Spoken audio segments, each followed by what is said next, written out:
Waldaan misooma Oromiyaa lammii baratee fi dorgomaa ta'e horachuudhaaf cimee hojjetaa akka jiru beeksise.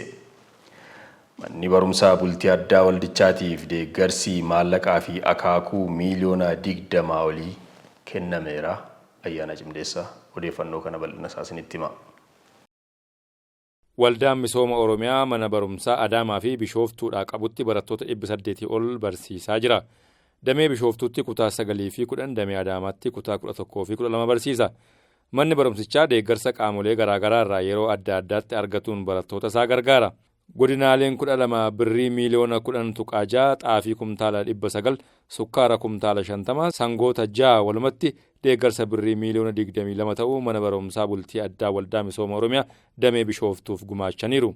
Barattuu Beekii Darajjee magaalaa Hurutaatti kutaa 5ffaa baratti. Cimee qo'adhee dorgomee mana barumsaa bultii addaa waldaa misooma Oromiyaa galuuf karooran qabaa jetti. Maatii ishii deeggarsa qabatanii dhufan waliin dhuftee kan barattoota mana barumsichaa gaafatteefis kanumaafi. Ani maqaan koo Beekii Darajjee jedhama. Mana barumsaa sadarkaa tokkoffaa irraa hin dhufe magaalaa Hurutaa irraa jechuudha. Har'a kana sitti argameef sababiin isaatiif ijoollee mana barumsaa kana keessatti baratan akkaataa isaan itti cimanii baratan argeen jira. Kanaafuu anis akka isaan itti cimee baradhee mana barumsaa kana keessatti hirmaachuu danda'uu qaba jedhee tanan of keessatti abdii godhadhee jira. Isaanis dabalataanis gargaarsa garaagaraa godheef hin jira. Magaala keenya keessa ruuzii, sukkaaraa fi kanneen kana fakkaatan finnee isaan deeggaree jirra. Kanaafuu anillee naannoo keenyatti illee biyya keenyatti illee asumatti illee dhufee yoo banames asitti illee barachuu baay'ee raawwachuudha. Tole akkam jirtu? Fayyummaa. Maqaan keenya jedhama? Tole ati barattuu kutaa meeqaffaatti naan jetti? Ani barattuu kutaa 9ffaa'iidha. Tole amma ani as dhufee barachuuf maaltu na barbaachisa? Ati as dhuftee barachuudhaaf ati wanti yaaduu qabdu kutannoodha. Tokkoffaa wanni kee keessatti akkas dhufuu qabdu yaaduu qabda, karoorfachuu qabda fi yeroo kan kee seernaan itti fayyadamuu qabda. Amma barattuu kutaa meeqaffaadhaati? 5. Barattuu kutaa 5ffaa erga taate kutaa 6 bara dhufu ministeeriin isin eeggata. Kanaafuu amma bara kana isa kutaa 5ffaa dubbistee hin xumurtaa. Isa booda immoo ganna irratti isa kutaa 6ffaa isin baratta. Achi booda hiriyoota kee wajjin gareedhaan hojjechuu yeroo taphaa isaa hir'isuu qabda fakkeenyaaf. Tole amma naagalee jira. Haalli jireenyaa si akkam? Haalli jireenyaa si akkuma mul'atutti gaariidha moo hamaadha? Seeraan si to'atu? Seerumaan to'annaan ni jiraata. Wanti hamaan nurra ga'us hin jiraatu jechuudha. Eegumsi gaarii siif godhama? Eegumsi gaariin ni jiraata. Galatoomaa. Daarikteerri waldaa misooma Oromiyaa Booda Janee Itichaa Oromiyaa lammii barate qabduu fi haala jireenyaaf mijattuu arguuf mul'ata kan godhate waldichi manneen barnootaa bultii addaa isaatti barattoota ciccimoo Oromiyaa irra jiran filatee qaraa jiraa jedhan. Kanaanis lammii addunyaa irratti dorgomaa ta'e uumuun fakkeenyummaa akka qabaataniif xiyyeeffannaa guddaan hojjetamaa jiraa jedhan. Dooktora aadaa uummata Oromoo beeku, injiinara aadaa uummata Oromoo beeku, lammii dorgomaa ta'e addunyaa kanarratti dorgomaa ta'e uumuu naamusaan immoo naamusa carraa qabu barattoota mana barumsaa Oromiyaa keessatti argamaniif immoo miira wal dorgommii ijoollee gidduutti uumuudhaaf ijoollee kanaaf immoo moodel akka ta'aniif manni barumsaa kun bu'uureffame. Barattoonni kunniinis cimanii barachuun barattoota miiliyoona 10 Oromiyaa keessa jiran hundaaf fakkeenya ta'aa jiru jedhan obbo Dajaneen. Barattoonni mana barumsaa bultii addaa ambaasaadara waldichaa ta'aniirus jedhan.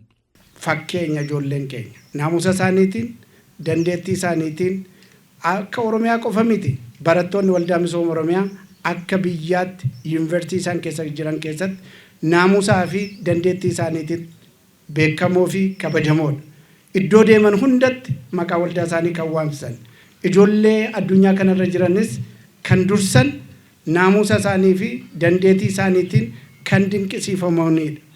Bu'aa argamaa jiru kana kan milkeessaa jiran qonnaan bultoota Oromootii kan jedhan obbo Dajaneen waan qaban irraa hir'isanii ijoollee isaanii abdii Oromiyaa boruu ta'an kanneen deeggaraa akka jiran himan. Qotee bulaan miseensota keenya miseensota waldaa misooma Oromiyaa otoo yeroo kamiyyuu ijoollee koo caalee otoo rakkatu rakkoo nageenya iddoo jiruttis rakkoon adda addaa isa quunnamus hir'uu isaarraa walitti qabuudhaan waggootii kurnan darban kana keessatti ijoollee kana barsiifatanii bu'aan amma lakkoofni kun akka dhufu kan taasise miseensota keenya koree keenya aanaa gandarraa kaasee hamma godinaatti jiru caasaa mootummaa gubbaarraa kaasee hamma dakaatti jiru bu'aa amma argame kanaa fi iddoo har'a geenye kanarratti deeggarsa guyyaa kana har'aa godhame kanarrattis maqaa koo fi maqaa waldaa misooma Oromiyaatiin galata gashuun barbaada. Ulfaadhaa jechuun barbaada. Ijoolleen deeggarsa argatan kanaan barachaa jiranis imaanaa waldaan misooma Oromiyaa maatii fi hawaasni bal'aan itti kennan galmaan gahuu qabu jedhan. Deeggarsa guyyaa har'aa kana nuu taasisan guddaadha. Dubbii deeggarsa qofaa miti.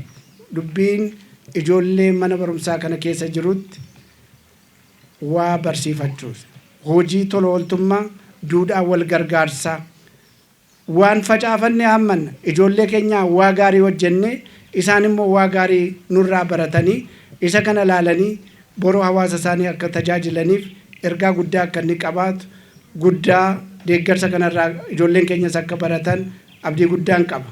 Kanaaf deeggarsa nuu gootaniif karaa dheeraa imaltanii dhuftanii asitti argamtaniif ulfaadhaa galatoomaa. Walitti qabaan boordii waldaa misooma Oromiyaa obbo Abbaa Duulaa Gammadaa waldaan misooma Oromiyaa lammii baratee guddina biyya isaaf gumaachuu danda'u horachaa jira jedhan. Waldichi kaleessa waan xiqqaarraa ka'ee har'a waan guddaarra ga'uu himan. Manni barnootaa bultii addaa inni banes hojii mootummaan manneen barnootaa bultii addaa banaa jiruuf fakkeenya ta'eera jedhan. Dhaloota boruu ijaaruu keessatti moodeelii Oromiyaa duwwaa hedduun ta'in Itoophiyaa ta'ee jira. Barattoota addunyaa irratti beekaman maqaa Oromootis maqaa Itoophiyaatis dhoofsisan uumuun danda'amee jira. Karaa kanaan hunduu akka deemu akka biyyaatitti ministeerri barnootaa akka Oromiyaatitti immoo mootummaan naannoo Oromiyaa mana barumsa addaa fi bultii Oromiyaa keessa bal'isuudhaan barnoota irratti xiyyeeffannaa guddaa kennuudhaaf hojjechaatii jira. Kun waan guddaa waan ta'eef gara fuulduraattis cimaatti deema.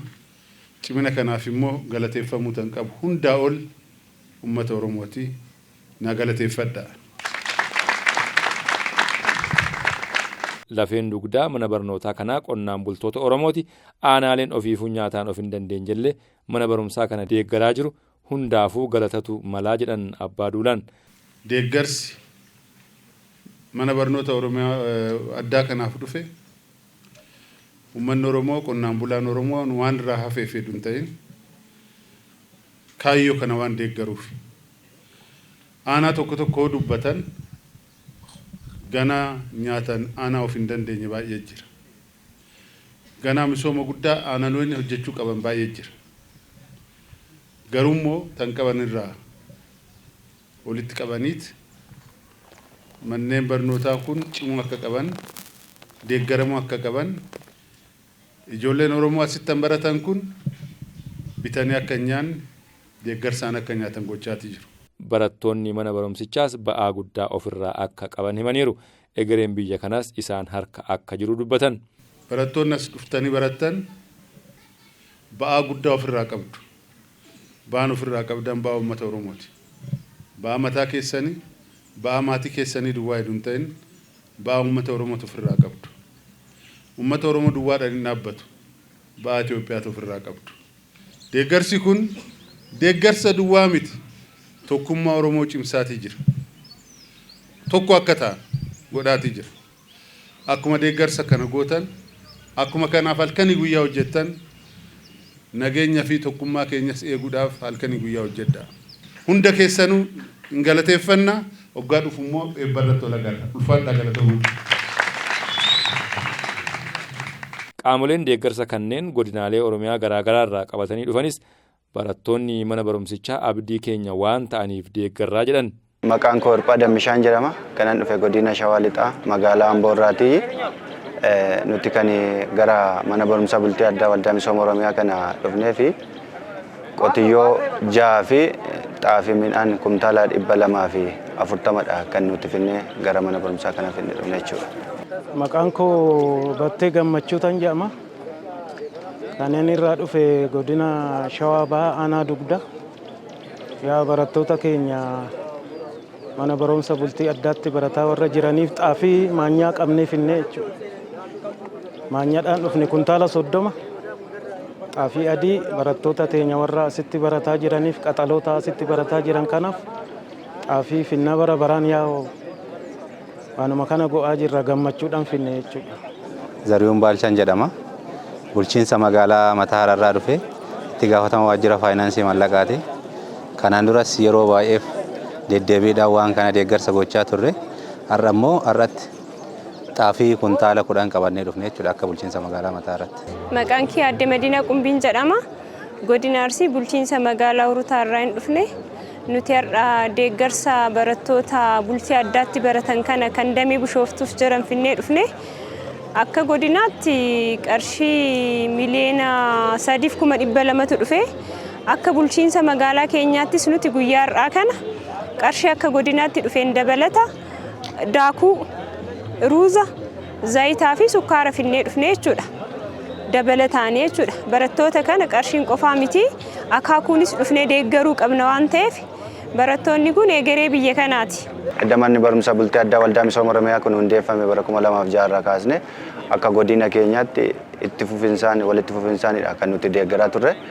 Baranas haaluma kanarra dhaabbanneedha kan nuti deeggarsaaf dhufne. Almost akka godina keenyaatti naannoo gara miliyoona 4tti kan siquunidha kan nuti deeggarsa kana finnee dhufne jechuudha. Yaa barattoonni kun egaa ijoo keenya qaroo keenya warra boru guddatanii warra boru biyya kana bulchanii warra boruutiif yaaduun immoo baay'ee barbaachisaa waan ta'eef barattoota kana qaamni kamiyyuu Oromoo qofa odoo hin taane sabaaf sablammiin Oromiyaa keessa jiran hunduu barattoota kana oduu deeggaranii bakka guddaa nu ga'u jennee yaadnaa jechuudha. Deeggartoota kanneeniif waraqaa ragaa fi galateeffannaa kennameera.